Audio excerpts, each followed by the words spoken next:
Audio Jungle.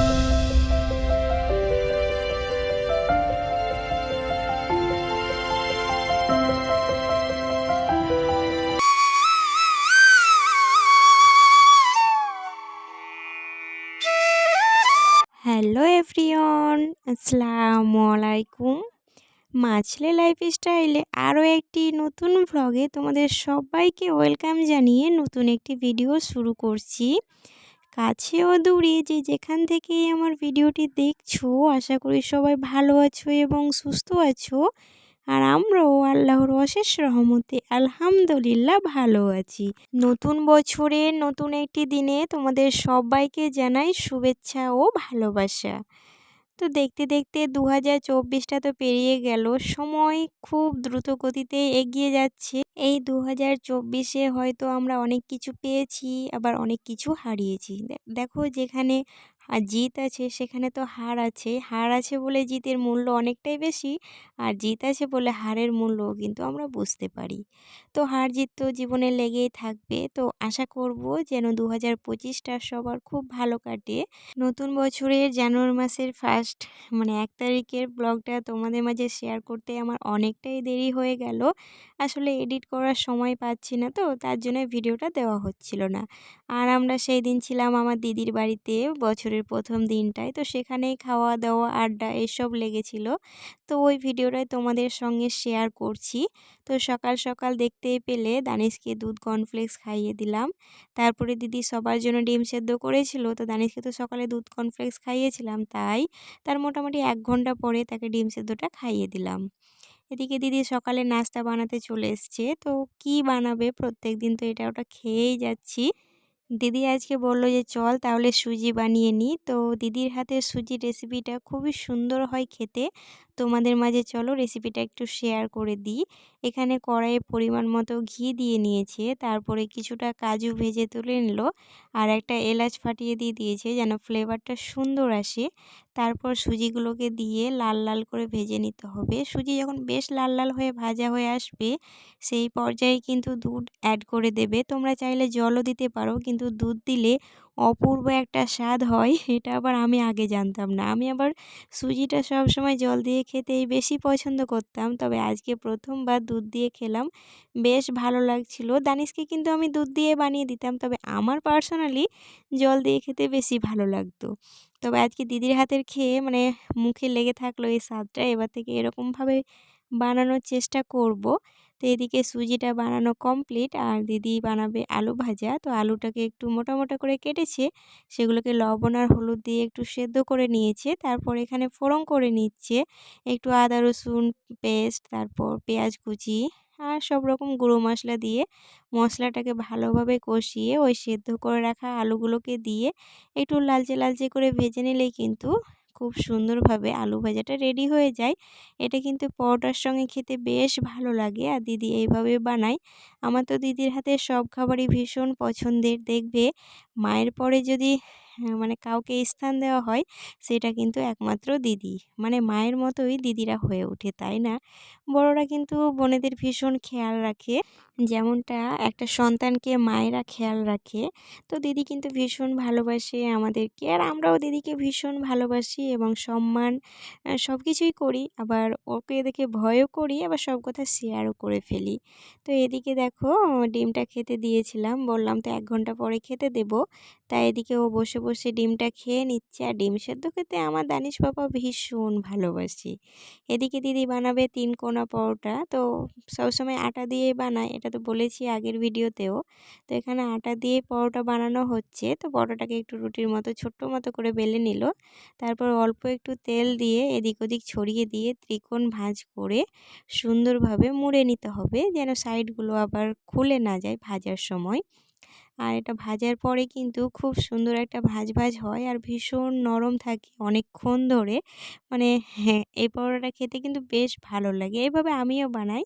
তো দিদি কীভাবে বানায় সেটাও তোমাদের মাঝে একটু শেয়ার করে দিলাম। এদিকে দিদি পরোটাগুলো বেলে নিচ্ছে, আর বোন ভেজে নিচ্ছে, আর আমি জাস্ট দাঁড়িয়ে দাঁড়িয়ে ভিডিও করছি।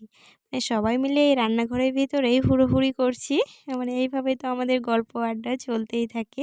একে একে সব পরোটাগুলো ভাজা হয়ে গিয়েছে, এবার সবাইকে খেতে দিয়ে দিয়েছে। তো এর আগের বছর কত আমাদের মানে বছরের ১ম দিনটা কত সুন্দরভাবে কেটেছিল সেটাই দিদির সঙ্গে গল্প করছিলাম। মানে এর আগের বছরের জানুয়ারি মাসের ফার্স্ট মানে ১ তারিখে আমরা গিয়েছিলাম একটা রেস্টুরেন্টে। সেখানে গিয়ে অনেক খাওয়া-দাওয়া করেছিলাম, ঘোরাফেরা করেছিলাম। মানে ভীষণ সুন্দর একটা দিন কাটিয়েছিলাম। রনিদা আমাদেরকে ওর গাড়িতে করে নিয়ে গিয়েছিল। তো বেশ ভালো লাগছিল। তবে প্রত্যেকটা বছরই যে একরকম হবে তা কিন্তু একদমই নয়। এবারও কিন্তু আমাদের ভীষণ সুন্দর দিনটা কাটবে। তো দিদির সামনে গল্প করায় দিদি বলছিল যে, "ঠিক আছে তাহলে তোদেরকে আমি বিকেলবেলাতে রেস্টুরেন্ট নিয়ে যাব।" মানে ওই সন্ধ্যেবেলায় মাগরিবের পরে। তো আমরা তো শুনে ভীষণ খুশি। এদিকে খাওয়া-দাওয়া কমপ্লিট করে দিদি আবার রান্না-বান্না বসিয়ে দিয়েছে। কালকে তো বললাম বাজার করে নিয়ে এসেছিল কাতলা মাছ। সেই মাছটাই রান্না করছে। আর এদিকে আলু, টমেটো আর একটা বেগুনের কষা করে আ ঝোলও খুব বলব না, ওই কষা করে রান্না করছি বেগুনটাকে। এদিকে স্নান-টান করে জামাকাপড়গুলো ওপরে মেলে দিতে এসেছি। আর দানিশ পাপাকেও নিয়ে এসেছিলাম যে একটু রোদ খাওয়ানো হয়ে যাবে। এদিকে মাহিরাও খেলা করছে। হাঁড়িতে কি যেন রান্না করছে, আবার ওদিকে চলল একটা গোলাপ ফুল ধরেছিল সেই ফুলটাকে নিয়ে এসে রান্না করছে। বলছে, "আন্টি আমি এখানে রান্না করি।" এরপর ওরা নিচে চলে যাচ্ছে, আমিও চলে যাব। আর কি করব? বেশ চুলটা শুকিয়ে গিয়েছে। এবার আমার দানিশ পাপা চলে যাচ্ছে রুমের ভিতরে। দেখো ও ছোট বাচ্চা তবুও বুঝে গিয়েছে যে বাইরে থেকে যে জুতোটা নিয়ে এসেছি ওটা রুমে পরে যাওয়া যাবে না। হাতে করে নিয়ে গিয়ে যেখানে শু র্যাকটা রাখা আছে সেখানেই রেখে দিচ্ছে। প্রত্যেকটা মানুষই কিন্তু অভ্যাসের দাস। যেটা যাকে অভ্যাস করাবে সে কিন্তু সেটাতেই বশ হয়ে যাবে। চলো আজকে রান্নাবান্না দিদি কী করেছে সেগুলো দেখিয়ে দিই। সব রান্নাই কমপ্লিট। এখানে ভাতটা হয়ে গিয়েছে। তারপর বেগুনের যে কষা মতো সবজিটা বানিয়েছিল সেটা দেখতে কত লোভনীয় হয়েছে। এদিকে আলু টমেটোর ঝোল, কালকের চাটনি। আর চলো আজকের মেন আইটেম মাছ। মাছটা কত সুন্দর হয়েছে। আর মাছের তেলটা দেওয়ার জন্য কালারটা কিন্তু ভীষণ সুন্দর এসছে। মাছ দিয়ে ভাত খেলে কিন্তু মা ছেলে দুজনের একসঙ্গে খাওয়া হয় না। তাই দিদি বলল যে আগে ওকে খাইয়ে দে তারপরে আমরা খেতে বসবো।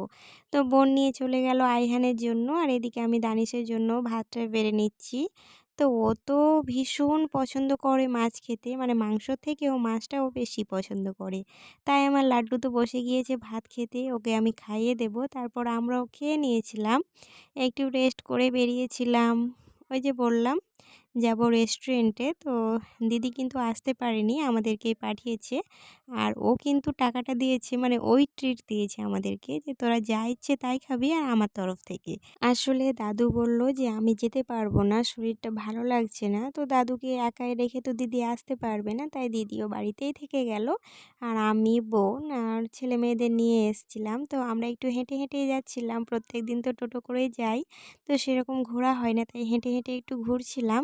এই যে চলে এসেছি রেস্টুরেন্টে। রেস্টুরেন্টটা কিন্তু বিশাল বড় আর ভীষণ সুন্দর। এটা কিন্তু সাহেবগঞ্জের মধ্যে। এই রেস্টুরেন্ট থেকে আগেও অনেকবারই খাওয়া-দাওয়া করেছি। তবে এবারও এসেছি। তো এবার একটু সুন্দর করে সাজিয়েছিল তাই তোমাদেরকে একটু দেখিয়ে দিচ্ছিলাম। ভীষণ সুন্দর লাগছিল ডেকোরেশনটা। আর আমাদের ছানাপোনাগুলো মানে এত এক্সাইটেড ছিল। সবাইকে জিজ্ঞেস করা হচ্ছিল কে কী খাবে। তো প্রথমেই আমরা পিৎজা আর ফ্রেঞ্চ ফ্রাই অর্ডার করেছিলাম। তারপরে এদিকে দেখছিলাম যে আরও কি অর্ডার দেওয়া যায়। মানে আজকে একটা বড়সড় পার্টি করব, বুঝতেই পারছো।